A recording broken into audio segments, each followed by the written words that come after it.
Welcome to 30 Degree Shift, a weekly exploration of absurdity, perception, and the quiet mechanics of being human.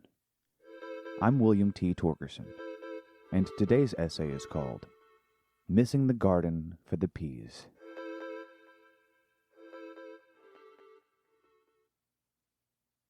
First thing in the morning is the perfect place for routine.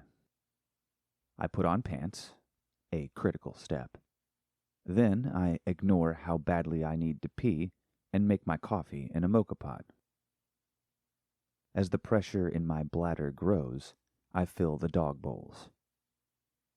Coffee in the mug, grounds in the compost, the moka pot gets washed, and I let the dogs onto the porch as I set up my outdoor desk. Let me tell you, that first piss is incredible. After my morning writing, when the sun has lit the earth's stage, I holster my garden notebook and clippers before walking the greenhouse. I check on my seed starts, my cloned tomatoes, and the various clones in water or sand from around the property. I take note of any damage or yellowing of the leaves, sometimes turning over each and every one in search of the responsible parties. I dusted the tomatoes with diatomaceous earth last week after flea beetles had eaten one of my best performers. The white dust that lines both leaves and soil looks like a fad frosted donut. I go slowly. Sometimes I'll leave and re-enter the greenhouse several times, having remembered that I'd forgotten to remember something only to forget and remember it several more times in quick succession. Once complete, I move on to the annual garden, a 20 by 20 fenced-in square of straight mounds and strategic trellises. It's not full enough for my taste, but I'm new at this, and listen to the seed packet recommendations for spacing.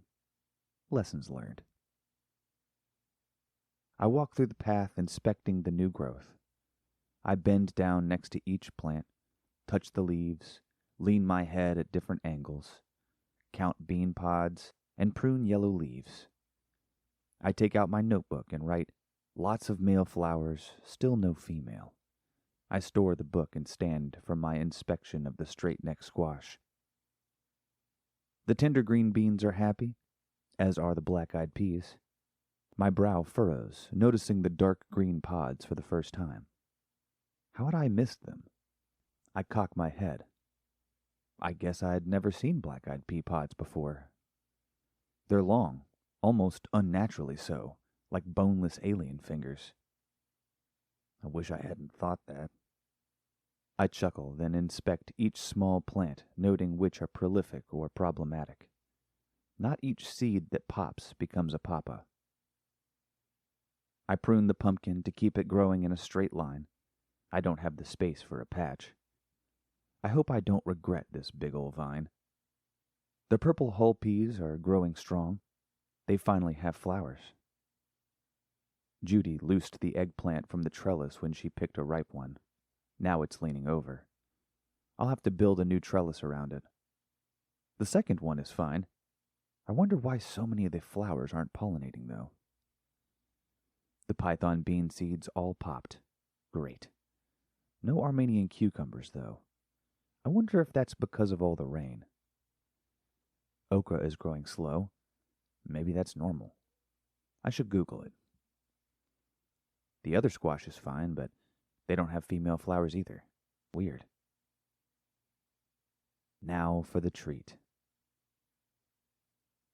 I round the row, then walk to the trellised and netted section I've filled with my tomatoes.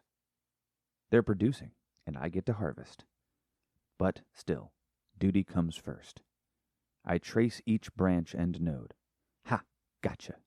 I pinch a sucker, a leaf that will grow into a new branch if left unattended. Tomatoes are a persnickety bunch. You have to set down the law and make them live by it. In the corner, one of my plants is suffering. Half the leaves yellowed overnight. I prune and toss them clear of the garden. There are only 2 sets of green leaves left. One of them has thrown a sucker, I'm hoping it grows. I harvest the tomatoes with a bit of yellow or red on their base. I used to think you wait until they're ready to eat, but turns out they might split if you wait too long. Even still, with all the rain we've been having, I've had more than one split. Still edible, but less pretty.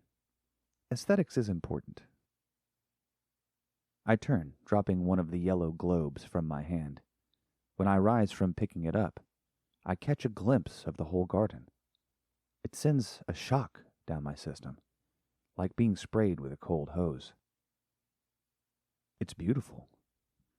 How had I missed it? I suppose this is the downside of being scrupulous. I walk to the entrance to the tomato room and look over the garden without the veil of bird netting. When inspecting these plants, I see leaves with holes and partially grown beans. I see 3-foot gaps between plants that should be filled with edible ground cover. I see squash plants with no female buds. I see tiny seedlings pushed to the ground by pelting rain. I see stalled or failing seedlings and plants falling over from lack of support. But right now, it doesn't look sparse and weak. It looks lush. It looks successful. Pride blooms as I catch a glimpse of what others see when they visit. Somehow, I miss it even when they point it out. I've seen this cycle so often, it's more fascinating than maddening when it reappears. Perhaps it's even stranger when I'm the outside observer of my own work, like when I step away from writing for a few months and read the entire work with new eyes. This usually happens after I hit the wall of, this sucks and I hate it. When I return, it's like I've become my friends visiting my garden. Oh, look at this. Look what you've done here. This is a nice addition. I see what you're going for. Honestly, I like it. We need to see the details and the whole, after all. It's the details that make a world feel alive, but the entire world has to exist for the details to be there. Likewise, you have to take note of the leaves of your plants, but a single green bean isn't a meal. It's called a garden salad, not a plant salad.